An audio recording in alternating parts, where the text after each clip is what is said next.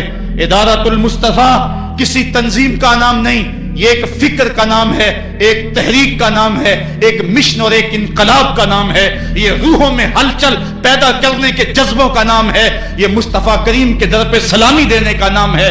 یہ اپنا سب کچھ مصطفیٰ جان رحمت پہ قربان کر دینے کا نام ہے.